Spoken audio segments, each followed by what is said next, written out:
Recent development in micro column liquid chromatography. I am again referring to liquid chromatography because this aspect of chromatography was not covered in the previous lecture. Recent developments in micro column liquid chromatography, or LC as what we would popularly call it. The most recent developments in micro column liquid chromatography is the latest progress and advances in column technology and instrumentation. However, the emphasis is on the miniaturization of the sample, cleanup method, sample introduction techniques, and on both established and more recent detection techniques to be used for micro column LC. Now, you see, as the word micro has been introduced with LC, it means that everything must be made smaller and more precise, because that is where the new technology has come into picture. Otherwise, it is like any other normal liquid chromatography.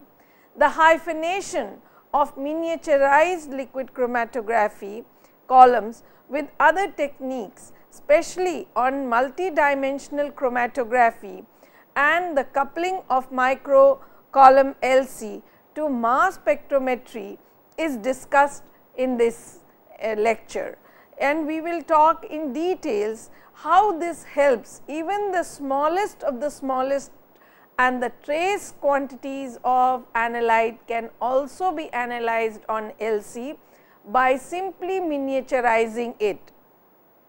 Both the online and automated offline interfacing to other separation and detection techniques will also be covered. Finally, a number of typical micro column LC applications are presented in order to demonstrate the potential of micro column LC methods in a variety of scientific areas. So, as what I have tried to introduce you all to the fact that where all, which type of analysis and what modification of the analytical tool must be taken into account for a very specific kind of analyte. Micro column LC. Micro column LC has established itself as a complementary technique to conventional sized LC columns, which are more routinely used in high performance liquid chromatography, is mainly due to the advantages found in an increasing number of applications of micro column LC, where conventional high performance liquid chromatography falls short or cannot compete. The simple reason that micro column was brought into because the conventional liquid chromatography were not very appropriate machine. The most important advantages of micro column LC are the ability to work with minute sample sizes, small volumetric flow rates, and the enhanced detection performance with the use of concentration sensitive detection devices due to reduced chromatographic dilutions. Presently, micro column LC is almost exclusively performed as a research tool and in routine analysis with slurry packed columns of various dimensions. Focus on recent technological advances with these slurry packed micro columns has been brought about. Consideration will be given to miniaturization of the sample preparation techniques and detection in micro column LC. In addition, the general advantages of multi-dimensional separation techniques using miniaturized liquid chromatographic columns and applications related to hyphenation to mass spectrometry and some applications will also be discussed. Now, one very important thing that needs to be remembered when we are working with micro column is that we are working on slurry packed columns, first thing. Second thing, that the sample sizes are very small or minute, and the flow rates are also very small volume, and thus it has to have an enhanced detection device or performance. Extra column band broadening. Now, when we are working on smaller system, there has to be a lot of other considerations which need to be addressed, and if we forget to do that, then the data that is derived from the analysis does not seem to be correct. Miniaturization is essentially the reduction of the internal diameter or the ID of a column. At the same time, the outer or extra column band broadening effects must be reduced accordingly in order to achieve maximum performance. This is of major importance to prevent a considerable loss of efficiency. So, we have to keep in mind that all other parameters must also be reduced considerably for a good performance. This is a major importance to prevent a considerable loss of efficiency, which may result in decreased resolution of the chromatographic system. Typically, the plate number of the column is calculated from the standard deviation of a peak, which yields the column efficiency. However, this condition is often not met, since both the column and the instrumental band broadening contribute to the standard deviation of a chromatographic peak, unless the extra column band broadening contribution is negligible compared to the peak broadening of a specific column.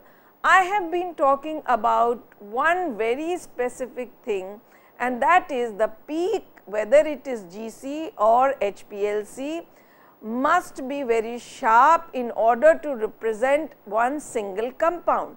And if because of some kind of non-manipulation of the technique and its parameter, if the peaks come out as broad, then that is not considered to be a good analysis. Since extra column effect will always be present, it is more a question of what is an acceptable level of extra column band broadening for the LC column under specific experimental conditions. There are bound to be some solvent effects which cause the extra column band broadening, which cannot be completely eliminated. So, one has to optimize the experimental condition in order to be able to minimize the extra column band broadening. Generally, a 5% reduction in chromatographic resolution is accepted as the maximum allowable instrumental contribution to the overall variance. Consequently, the loss in column plate based on extra column effect number should not exceed 10%. Now, between 5 to 10%, one can still make some allowances and accept the analytical data. However, beyond that, it will all go haywire. Miniaturized instrumentation. Decreasing the column volume puts stringent requirements on the instrumentation applied in micro column LC. Time and again I am repeating the word micro, which means we are making it smaller. All volumetric extra column dispersion sources have to be scaled down according to the volume of the separation column. This is particularly important for the injection and detection volume. This lecture addresses these topics as well as miniaturized sample cleanup and pre-concentration techniques. Besides reducing the extra column sources of dispersion, the volumetric flow rate through the column must also be scaled down. Now, we cannot have the same flow rate as what we use for normal LC. Obviously, because here the column is small and so the flow rate also has to be optimized accordingly. Besides reducing the column sources of dispersion, the volumetric flow rate also must be scaled down. Until recently, 1 microliter per minute or 1 nanoliter per minute flow rates could only be achieved by means of flow splitting. However, commercial instrumentation has become available to perform micro and capillary liquid chromatography using either reciprocating or syringe pumps. Nanoscale column flows are limited to flow splitting methods. It is important to mention that linear flow through a packed column is independent of the column diameter, and therefore, the time of analysis is also independent of the column diameter. This is of course only true if micro columns are as densely packed as the conventional liquid chromatographic columns. As a result, methods developed on convenient liquid chromatographic columns should be directly transferable to micro columns. Now, one thing has to be understood, that because of the internal diameter and the size of the column being different in the case of micro LC and normal LC, there have to be a lot of adjustments in the case of micro LC. It is sheer logic that one cannot do a macro scale analysis on a micro machine. So, everything has to be miniaturized. Detectors. UV absorption detection is common to both conventional and micro column LC as the most widely applied detection technique. Other types of detectors have been investigated in great details by many research groups, especially the fluorescence, electrochemical and gas chromatographic detectors. However, the number of published papers on the latter type of, as mentioned in the detection technique series, has been declining rapidly after the introduction of the micro column LC. Now, research is what makes new trend come into the market, for simple reason that there was a need that was felt that there should be a more advanced technique, and so micro column technique is one of the latest. This was not only due to the ubiquitous nature of the UV absorption detection, but principally due to the successful introduction of continuous flow fast atom bombardment, that is FAB, and electrospray ionization mass spectrometry, that is ESIMS. However, occasionally fluorescence detection, refractive index detection and flame based detectors have also been used. Only UV absorption detection, fluorescence detection, electrochemical detection and some recent developments in detector for miniaturized flow and separation system will be discussed here. Why? Because we have already discussed the other detectors of the GCs in the previous lectures, but this is, we are talking about liquid chromatography and its miniaturized form of liquid chromatography. Micro column LC with the mass detector, that means it is a micro column LC mass spectrometry. The introduction of continuous flow fast atom bombardment and atmospheric pressure ionization, that is API techniques such as electrospray ionization, that is ESI, and atmospheric pressure chemical ionization APCI have contributed greatly to the current success of micro column LC. Now, these are methods, that is the FAB method, the API method, the ESI method and the APCI methods are different methods of ionization once the separation in the micro column has taken place, and these take place in the detector. So, this should be understood very clearly that we can have a fab mass for a GC-MS and we can have a fab mass for a LC-MS. So, that should not be confused. Mass detector remains common for both of them. One of the major driving forces behind the development of microcolumn LC is the availability of these different ionization techniques for mass spectrometry. In fact, the first successful applied microcolumn LC-MS interface was continuous flow fab ionization. Other types of interfaces have been used for the coupling with mass spectrometry, including electron impact and chemical ionization and the particle beam interfaces. Interfaces like the moving belt interface and the thermospray type of interfaces are rarely applied.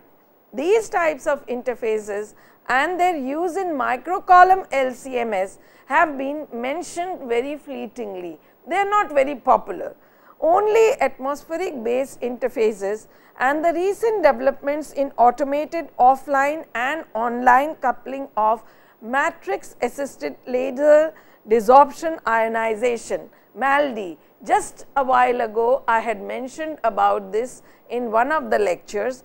Mass spectrometric technique with microcolumn LC, even though online use of continuous flow fab occasionally still appears in literature.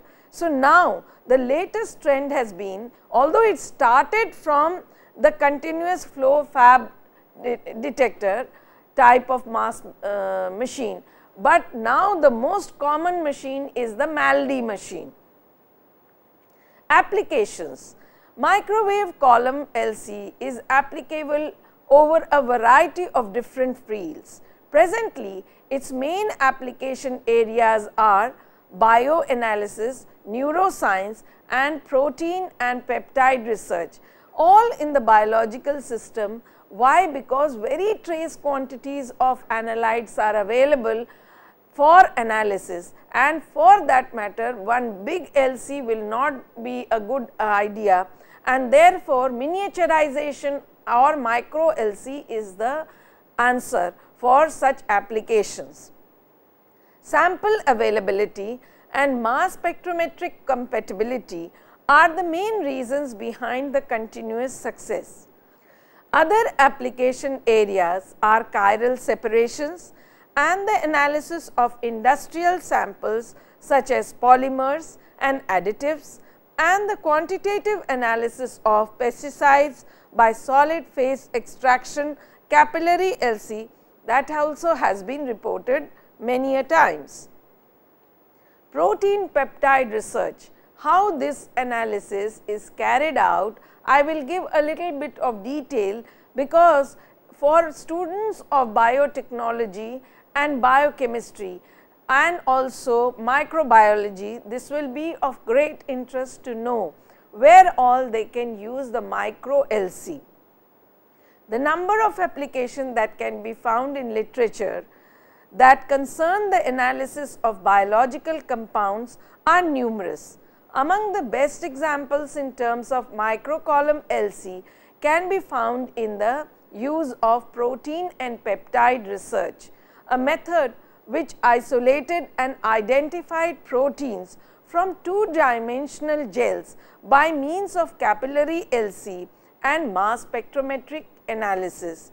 Typically, a protein is characterized by means of an in situ digestion, after which the generated peptides are analyzed by means of MALDI-MS and capillary LC, followed by ESI-MS or by protein sequencing. The combination of all these analysis results to the complete amino acid sequence of the protein. The most time consuming tests, or rather the most time consuming steps in these type of protein characterization techniques is the sequencing of those amino acids. Nevertheless, this particular example shows that capillary LC can contribute significantly in the discovery and identification of proteins. I would like to draw your attention and for your information, I want to tell you how these proteins cannot be directly analyzed. They need to be pre-digested before putting into the capillary column of the LC, and then when they are separated, the peptides are separated, there are furthermore hydrolysis that take place on the column, and they are further separated, and then a whole series of amino acids are derived from this main one protein. So, that the way they come to the detector, which is the MALDI-MS detector, it is analyzed through this very special type of matrix assisted desorption method of mass spectrometry.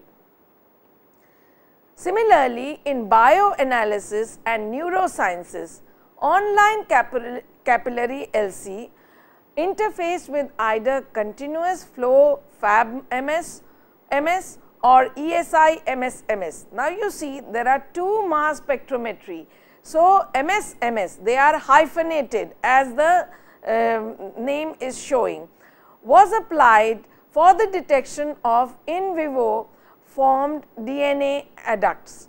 This technique was used for rapid screening of the reaction between carcinogenic adducts and the calf thymus DNA in order to elucidate the nature of the biochemical interaction. So, even biochemical interaction can be studied through these capillary LCs and micro LCs. Multiple reaction monitoring provided limits of detection below even 50 picomole. So, you see it is such a small, it is 50 femtomole. Further, the technique was able to detect structural data of the adduct that were formed. A similar application was demonstrated where heterocyclic aromatic amine DNA adduct of the food derived carcinogenic compound were detected. The limit of detection of the target adduct was approximately 80 femtomole, which was achieved by monitoring characteristic fragmentation pattern.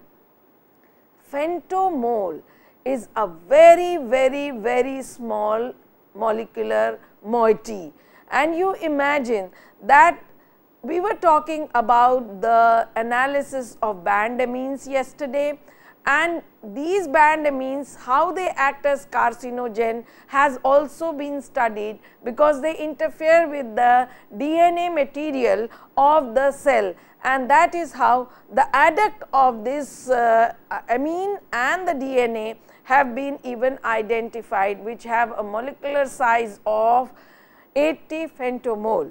The analysis of vitamin D metabolites that may have a therapeutic effect in the treatment of leukemia can also be studied through this.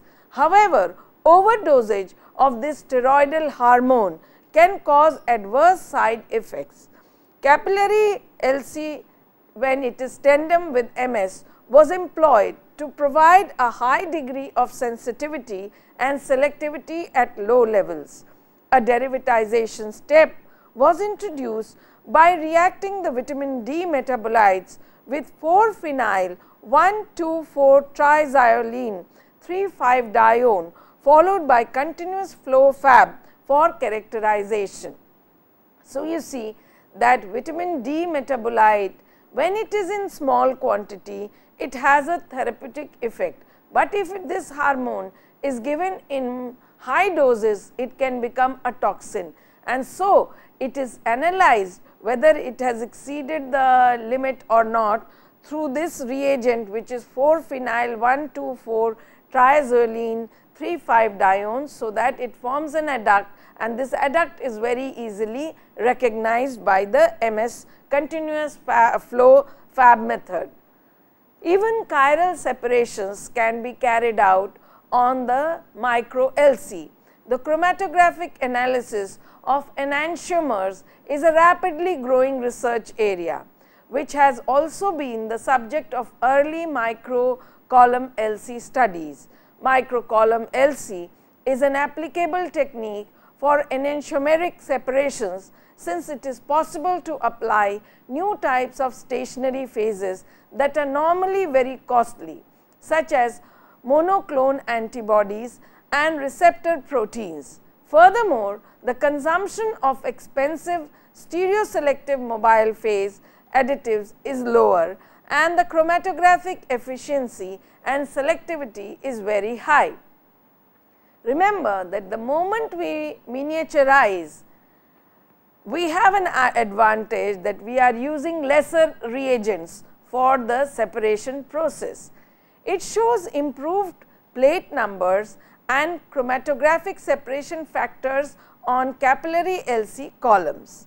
Chiral separations can be achieved by the use of chiral stationary phases, a chiral selector that is adsorbed on the packing material, or by using chiral mobile phase additives.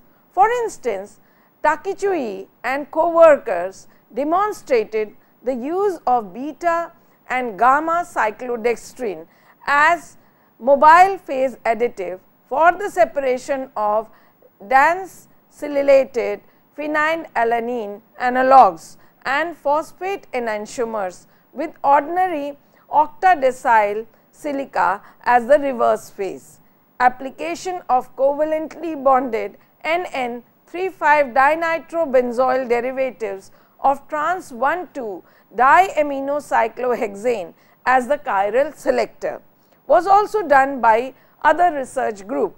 The cost was significantly reduced for these smaller internal diameter columns, which allowed for the use of mobile phase additives and specially modified stationary phases. So, you see that by adding some additives to the mobile phase, the process can be made more efficient. So, either we add a mobile phase additive or we make some modification in the stationary phase, either it is slurry packed, but everything is made into smaller model, so that the solvent that is required, the modifiers that are required are used in smaller quantities, and the separation is done in a most effective manner. Simultaneous analysis of ionic and non-ionic surfactants mixtures by RPLC. Simultaneous analysis mixtures of a polydisperse or polyethylene oxide non-ionic surfactants, and that is sodium dodecyl sulfate SDS in water containing sodium chloride, in order to quantify trace amounts of these mixtures after their adsorption at water solid interfaces. It was then used to optimize the separation of ion pair reverse phase liquid chromatography as a function of 6 factors: the chain length of the tetraalkyl ammonium salt used as ion pairing reagent, which varied from methyl 1 to N-propyl, that is C3. The concentration of this ion pairing salt, the acetonitrile percentage in water used as organic modifier, the flow rate, the temperature of the analysis, and also the sodium chloride concentration. After optimization of HPLC analysis, a trace enrichment procedure to quantify very low concentrations of SDS, that is the sodium dodecyl sulfate, and C12E9 polydisperse PEO in water was used. A C18 cartridge and a strong anionic exchange cartridge were coupled, and the conditions of elution were optimized in order to obtain concentrated samples which were injected in the same eluent than the HPLC mobile phase. Under such conditions, we were able to quantify in a single run mixtures of anionic and non-ionic surfactants at concentrations as low as 3.6 microgram per liter for SDS and 2.5 microgram per liter for each of the PEO oligomers in water. Now, this is a very important analysis from the point of view of water. You may have known that many times new types of soap qualities come into picture. Now, they have different types of surfactants, and these surfactants are then run into water. Now, from the water body they get contaminated and there is no way to remove. So, it is important to know whether these surfactants are actually getting higher in their concentration, and for that matter one needs to analyze them. The best method to analyze these anionic and non-ionic surfactants is by means of RPLC, that is the reverse phase liquid chromatography. So, common compounds like polydispersed polyethylene oxide PEO, which is a non-ionic surfactant, and surfactants which are anionic in nature like sodium dodecyl sulfate SDS can be analyzed by reverse phase liquid chromatography. In continuation with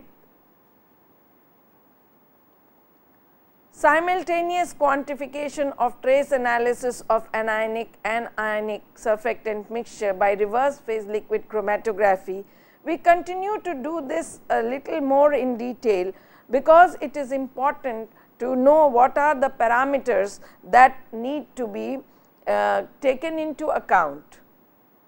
Separation of non-ionic and ionic surfactants. Why there is a need? What are these surfactants? I want to give you a focused information about various types of analytes, because this is an advanced analytical chemistry course. You should be able to know all the different types of analytes that need to be addressed. Research on surfactant mixtures is of considerable interest for various industrial applications such as detergency, wetting, flotation, because surfactant mixtures enhance the performance of these application compounds as compared to the use of the single surfactant for practical applications. Almost all commercial and industrial formulations are made of mixtures of different type of surfactant families and are used in large quantities and are rejected in the environment.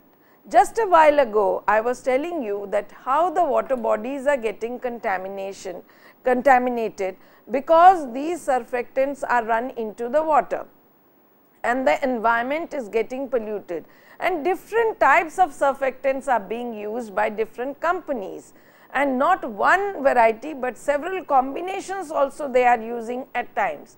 The polyethoxylated alcohol surfactants, or the PEO, as what we will refer now onwards, are the most important non-ionic surfactants used today. Commercial PEOs are mixtures of oligomers of different ethylene oxide, that is the EO number, but also of various hydrophobic alkyl chains. Very efficient analytical techniques are required to determine not only the degree of oligomerization, but also the alkyl chain length. Chromatographic separation techniques have been widely used for many years to analyze non-ionic surfactants.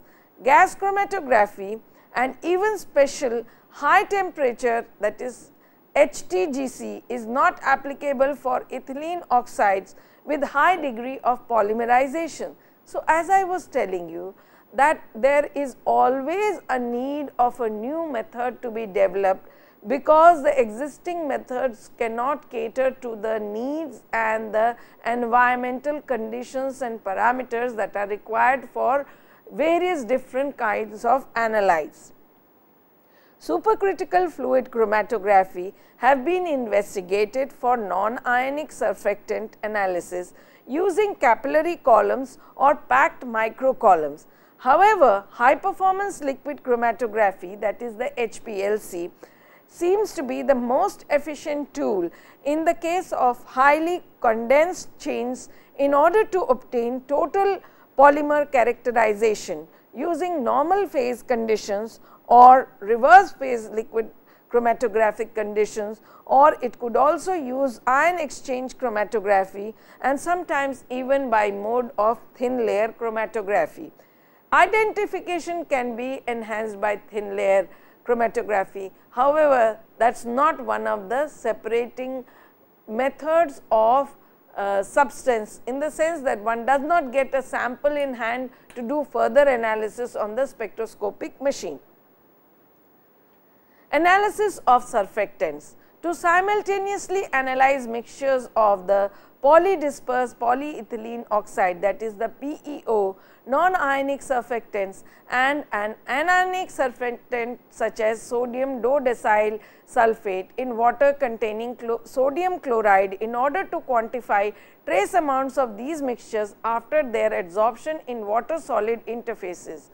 To optimize this separation, ion pair reverse phase liquid chromatography as a function of its 6 factors was used, and this method I have already discussed in my previous slide. So, I will not go into the detail of this furthermore. How to detect PEO? Now, let us look at the levels. The levels of PEO in untreated municipal sewage is in the range of 0.5 to 5 milligram per liter concentration range and can be lower after water treatments. Only the combination of trace enrichment procedure and HPLC could solve the problem of determination of PEO surfactants in the aqueous phase at total concentrations below 1 milligram per liter. Solid phase extraction is a rapid and quantitative method that permits selective extraction and concentration of traces of analytes. When the samples are mixtures of non-ionic and ionic species, the choice of different solid phases can be also permitted to separate different analytes prior to HPLC analysis.